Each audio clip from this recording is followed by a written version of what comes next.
Bonjour tout le monde. Mon nom est Frédéric Lapointe. Je suis le président de la Ligue d'Action civique. La Ligue d'Action civique est un regroupement qui a été fondé en août 2011 à partir de gens qui réclamaient la tenue d'une commission d'enquête sur l'industrie de la construction et qui œuvrait dès 2008-2009 à diversifier, à assainir la politique municipale, le monde municipal étant, comme on le sait, frappé à ces périodes-là de différents scandales, de différents problèmes de gouvernance. À l'automne 2013, nous avons complété ici à Gatineau une tournée du Québec au cours de laquelle nous recueillons des engagements électoraux en matière de renouvellement de la gouvernance municipale.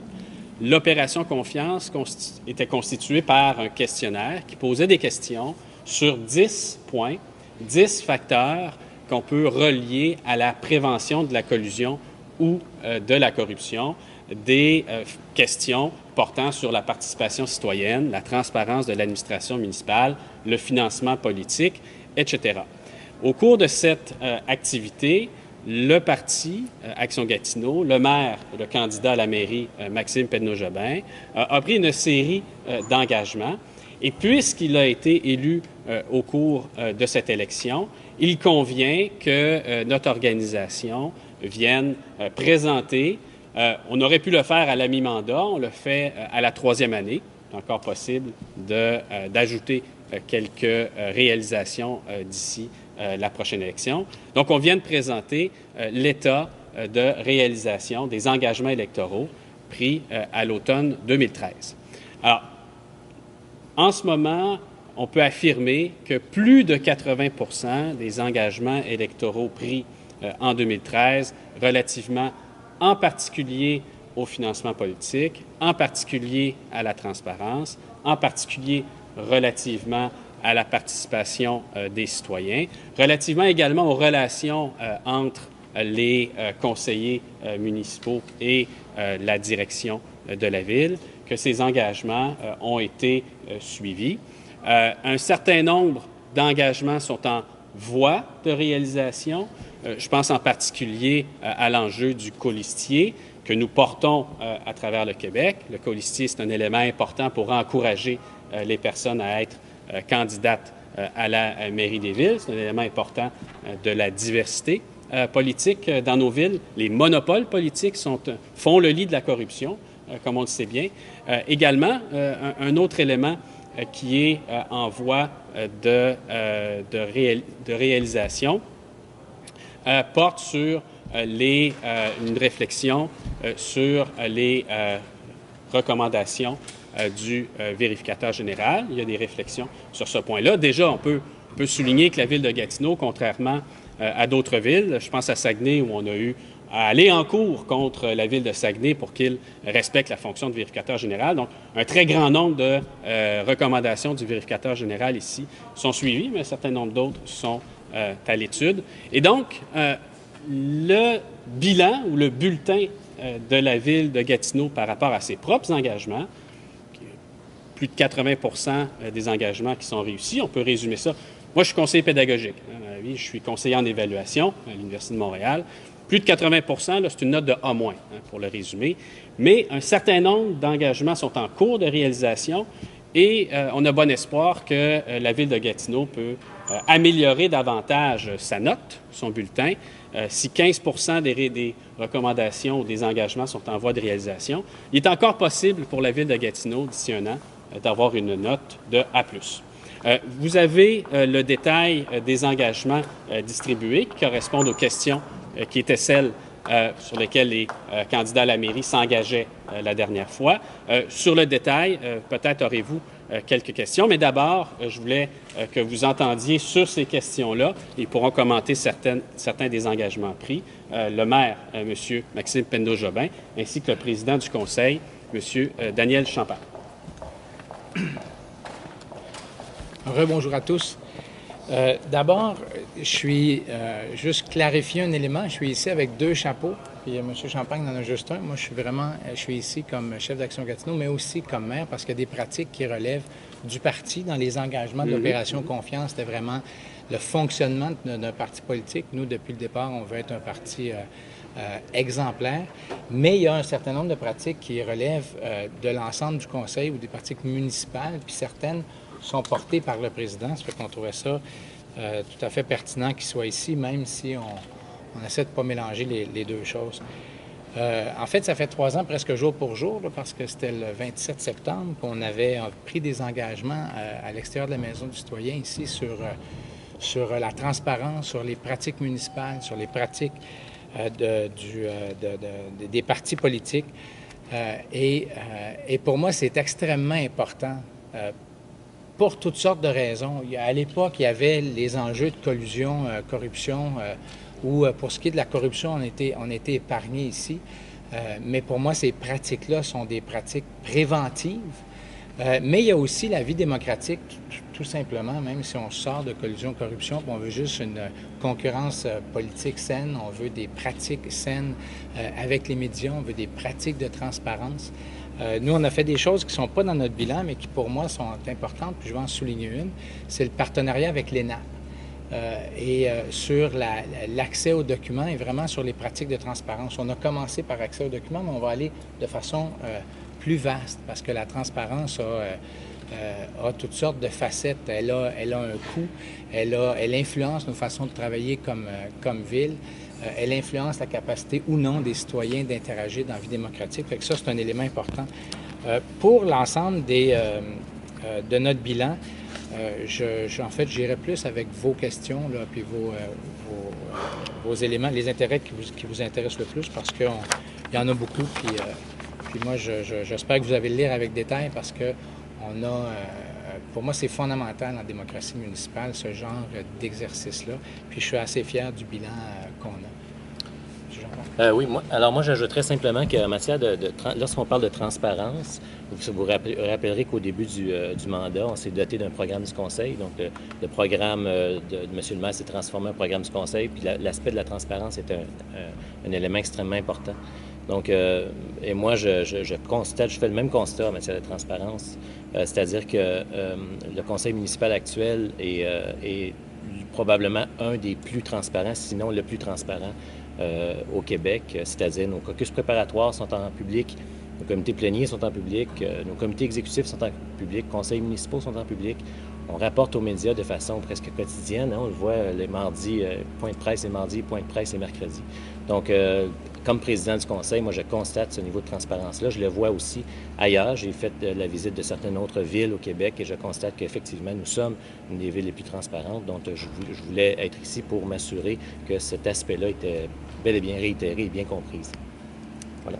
Est-ce que monsieur, vous partagez ce tout petit pavoisement de monsieur Champagne au niveau de la transparence, au niveau de votre palmarès québécois par rapport à la situation dans ce palmarès-là de Gatineau, 1 pour la transparence, mais 2 de façon générale?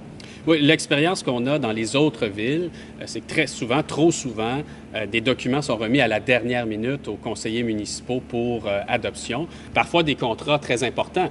On se souvient à Montréal récemment, Guillaume Lavoie a dénoncé, le conseiller de Projet Montréal a dénoncé le fait que l'administration Coderre, pour un contrat de 100 millions de dollars, déposait le contrat séance tenante au conseil municipal.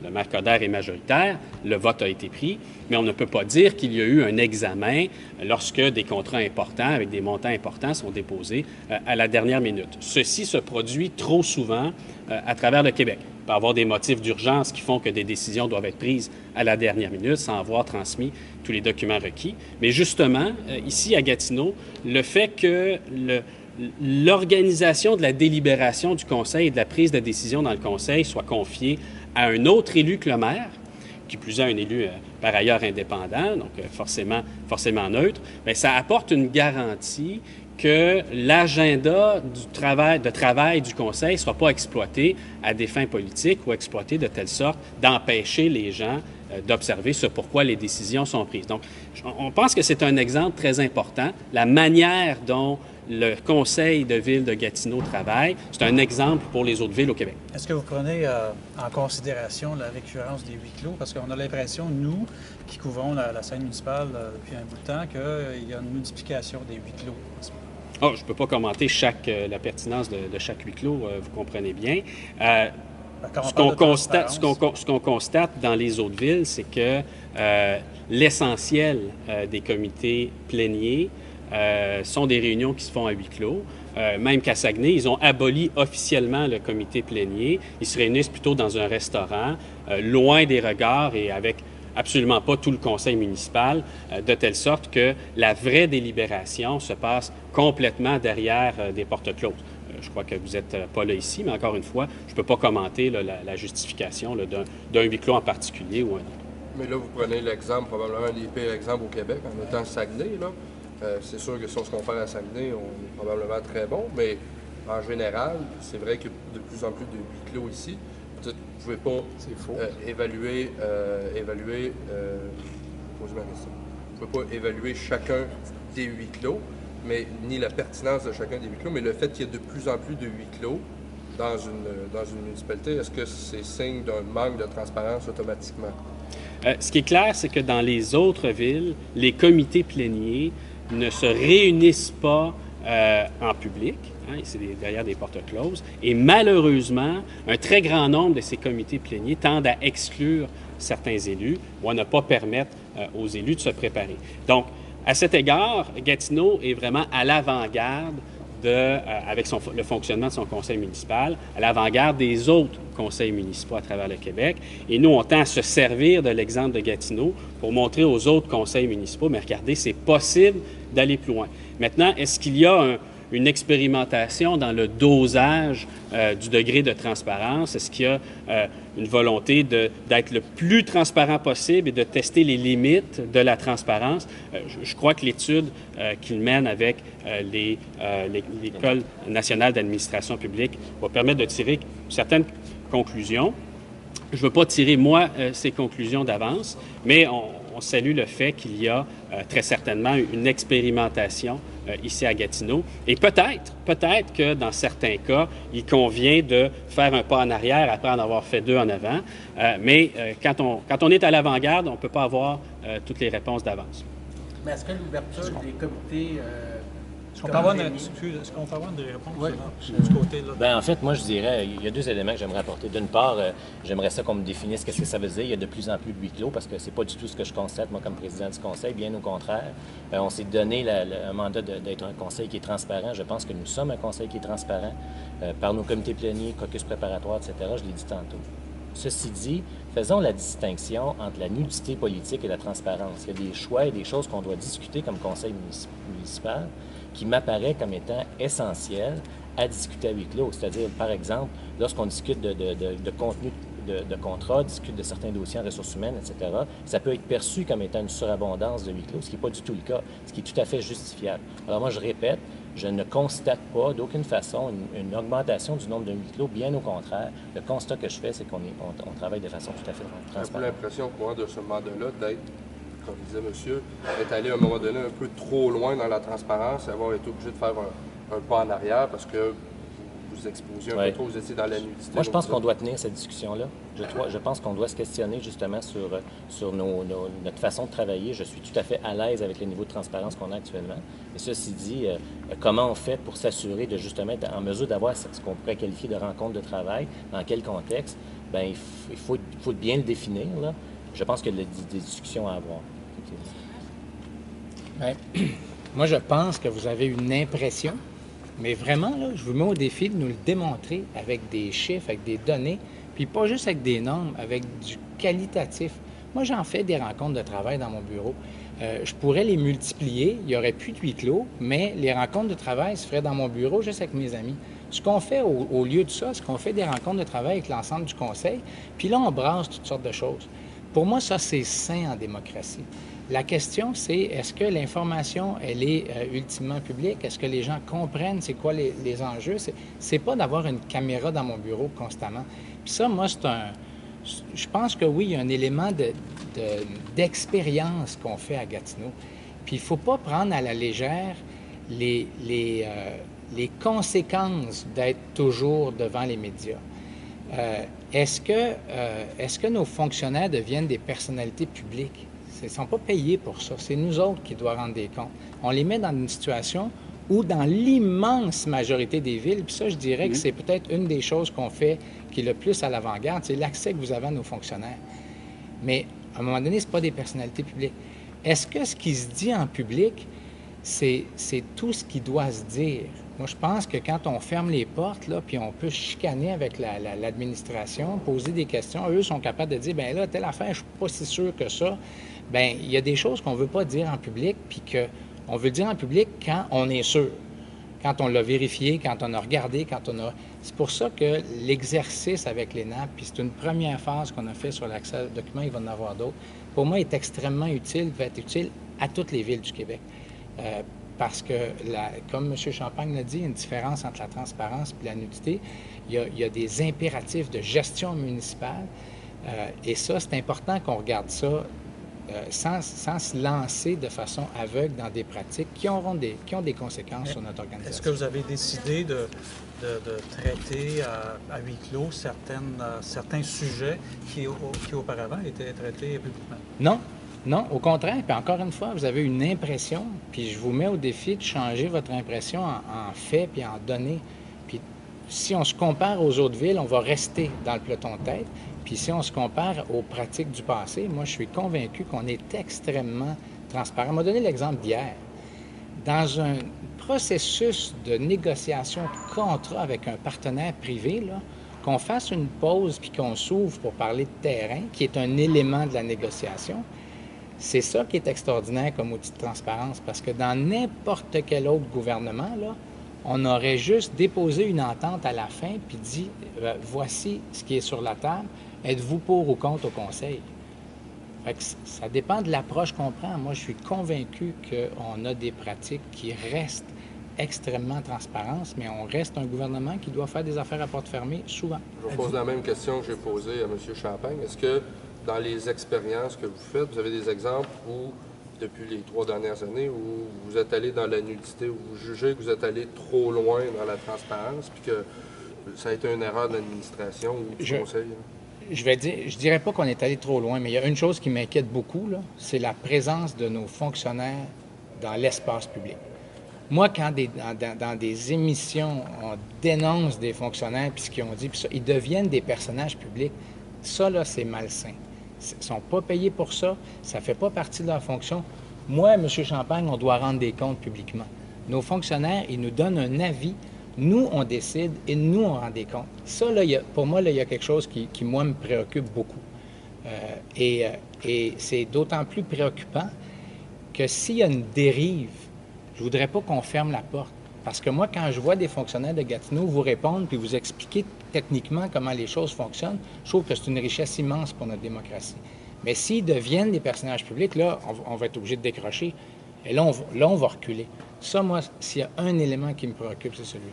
Y aura-t-il un mot d'ordre à vos fonctionnaires de ne plus parler à la presse? Non, puis c'est ça qu'on ne veut pas faire. Non, pas du tout. On n'est pas là, puis j'insiste, on n'est pas là pantoute, là. Mais si, à un moment donné, eux, ils viennent aussi parce qu'ils veulent, là, c'est pas dans la description de tâche de les faire ça, là.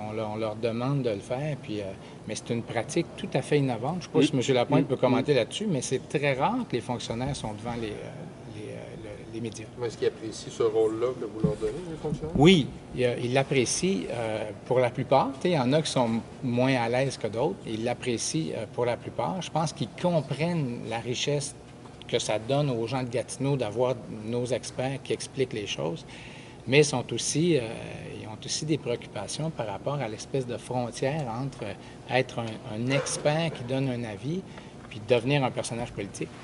Oui, il y a deux dérives dont se plaignent les fonctionnaires avec lesquels, vous pouvez le deviner, on est en relation discrète. Je ne parle pas d'ici à la ville, là, je parle en général au Québec. Une première dérive, c'est la fermeture complète.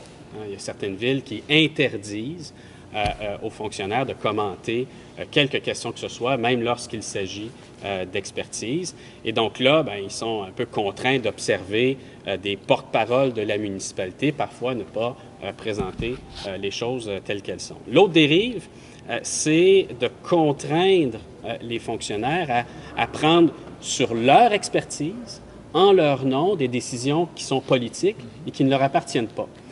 Et ils sont un peu à l'occasion forcés de le faire parce que leur patron, le conseil municipal, le maire, le directeur général, les force à le faire. Et là, ça peut même les mettre en danger avec leur ordre professionnel. Donc, il faut trouver un équilibre entre l'accès à l'expertise, la transparence à cet égard-là, c'est un exercice pédagogique important, mais d'autre part, non plus ne pas faire jouer aux fonctionnaires un rôle qui n'est pas le leur. Moi, j'ai une question d'ordre technique. Vous dites que c'est une note de A-. Oui. C'est une note de A- pour le chef d'Action Gatineau parce que c'était C'est l'ensemble du bulletin. C'est-à-dire que sur des éléments qui relèvent du parti, forcément, ça n'engage pas, ça n'implique pas l'ensemble des élus du conseil municipal. Mais il y a plusieurs éléments sur lesquels une coopération de l'ensemble des élus du conseil était nécessaire. Le fait d'introduire des éléments, des engagements électoraux dans le programme du conseil, il y a eu des rencontres, des retraites, des choses on encourage les autres villes à tenir par ailleurs, pour qu'il y ait un programme commun de conseil. C'est vraiment pas partout qu'on observe ça. D'autre part, il y a aussi des engagements qui impliquent le conseil. Lorsqu'on parle de l'introduction du principe du colistier, même si, de ce que j'entends, les probables candidats à la mairie ne souhaitent pas nécessairement s'en prévaloir, si pour le principe, le conseil de Gatineau adopte cette règle, bien, la question ne se posera pas lors d'élections ultérieures. Hein. C'est comme la proportionnelle. Tout le monde est pour lorsqu'ils ne sont pas au gouvernement, et puis une fois qu'ils sont au gouvernement, ça traîne. Donc, je pense qu'à un moment donné, il faut trancher cette question et dire, bien voilà, pour le principe, la question du colistier, c'est un élément important. Ça vous intéresse le principe du colistier, M. le maire? Bien, dans le programme, on a dit qu'on allait se prononcer là-dessus d'ici la fin du mandat. Oui, mais j'allais poser la question, j'attendais à la fin, mais vous dites justement ça va revenir au conseil selon ce que vous dites là-dedans, il va y avoir un nouveau vote au conseil. Oui, ça va revenir avant la fin du mandat, on veut se prononcer là-dessus. Et vous, comment vous êtes en faveur du principe du colistier? Vous êtes contre? Moi, je suis en faveur du principe pour un chef de parti. Je pense quand on véhicule un programme, c'est important que le meilleur porte-parole de ce mouvement-là soit à la table. Puis on l'a vu à Montréal, on l'a vu à Québec, ça donne des résultats. À Québec, je me trompe pas. Oui, à Québec aussi. Oui, on l'a vu, ça donne des résultats intéressants parce que chef de l'opposition, c'est souvent le meilleur porte-parole, la personne la mieux équipée pour la partie adverse pour défendre ses idées. Est-ce que moi, j'y ferai appel? Moi, j'amène une nuance, personnellement. C'est que quand c'est un nouveau chef de parti dans un nouveau groupe qui veut prendre le pouvoir, je trouve que c'est intéressant parce que ça prend du temps avant de construire une opposition. Quand c'est un maire sortant, la population me connaît, la population voit ce que je fais, et s'il me rejette, j'utiliserai jamais un outil de colistier pour rester parce qu'ils m'ont jugé en plein travail. Ça fait que même si on l'adoptait cette année, moi, personnellement, là, je n'utiliserai pas ça du tout parce que je suis un maire sortant. Ça fait que si on dit non, ils ont dit non. Un maire de l'opposition, s'ils disent non à une partie de l'affaire, mais ils disent pas non à l'ensemble du mouvement. Et là, pour moi, il y a une logique pour que la concurrence politique soit la plus forte possible. Est-ce que vous êtes en faveur d'un colistier pour des candidats indépendants et non pas de chef de parti? Oui, c'est ce que nous avons défendu en commission parlementaire. On pense qu'il y a des partis politiques qui sont j'oserais dire des vrais partis, avec un programme, avec une ligne de parti sur certains éléments des engagements électoraux. Je crois qu'avec beaucoup de membres, Action Gatineau est un parti comme celui-là. Puis il y a des partis qui sont plus ou moins des partis, qui sont des coalitions d'individus indépendants ou qui ne fonctionnent pas de façon démocratique. Et par ailleurs, il y a des endroits où ce sont des indépendants, mais ils fonctionnent de façon quasi stalinienne, comme s'ils étaient dans un parti politique. Donc la nuance entre indépendant et parti, on ne peut pas dire qu'il y a une ligne de démarcation très claire à travers le Québec. On voudrait, nous, que tout candidat à la mairie, je pense en particulier à des villes où la principale opposition vient d'un conseiller indépendant, on pense à des villes de taille moyenne, bien, cette personne-là, souvent, ne se présentera pas à la mairie parce qu'elle met son siège en jeu. Et donc, si la personne ne met pas son siège en jeu parce qu'elle peut revenir au conseil en étant gagnante dans son district, alors on pense que ça améliore les probabilités qu'il y ait de bons candidats à la mairie. Donc, sur ce point-là, on a un petit désaccord, mais l'important, à ce stade-ci, étant donné l'état de la loi, c'est qu'il y ait recours à la règle du colistier. Et éventuellement, lorsque la loi sera ouverte, on retiendra le débat sur l'étendue du principe. Il n'y a pas un danger de dérive, c'est-à-dire que tout le monde pourrait, à ce moment-là, décider de tenter sa chance à la mairie sans jamais mettre son siège de conseiller indépendant. Oui, c'est un risque qui existe, mais je vous dirais, pour prendre l'exemple de Saint-Jean-sur-Richelieu, où 5 conseillers sortants se sont présentés à la mairie, puis où le maire a été élu à 21 des suffrages, il n'y avait pas de principe du colistier. Donc, je pense qu'il ne faut pas exagérer ce risque-là. Le problème qu'on a au Québec, c'est pas qu'il y ait trop de candidats à la mairie dans les villes où ça va mal. Dans les villes où ça va mal, il n'y a pas assez de concurrence politique. Donc, je n'hésiterai pas à aller dans cette voie-là. Une dernière question, Monsieur Penneau-Jobin, dernière question concernant la culture du respect des médias. Quand on n'est pas d'accord avec ce que certains médias sortent, il y a différentes façons de l'exprimer. Récemment, vous avez vilipendé certains médias publiquement. C'était pas la première fois. Est-ce qu'au fur et à mesure qu'on va s'approcher des élections, on va voir d'autres sorties comme celle-là? Et deuxième aspect de ma question, est-ce que ça n'encouragera pas des comportements parmi d'autres élus où les journalistes vont avoir plus de difficultés à faire leur travail? D'abord, je ne pense pas que vous avez plus de difficultés à faire votre travail, malgré le fait que parfois je corrige des choses. Il y a eu des incidents récents, il va y en avoir d'autres. Moi, je pense que ça relève de qui aime bien, châtie bien. Si je ne vous respectais pas, je ne critiquerais rien, puis je ferais affaire de mon côté. Je respecte le travail des médias, mais ça prend une forme de... C'est-à-dire que vous avez une liberté d'expression qui doit être totale. La mienne doit l'être aussi. Et quand je vois qu'il y a des choses qui sont inexactes et que pour moi, le travail n'a pas été bien fait, j'ai le droit de le dire. Il ne faut pas sombrer dans ce que certains font, de couper des budgets puis de partir en guerre contre des médias, mais de corriger, même assez fermement, ce qui a été dit. Moi, je vais continuer de le faire.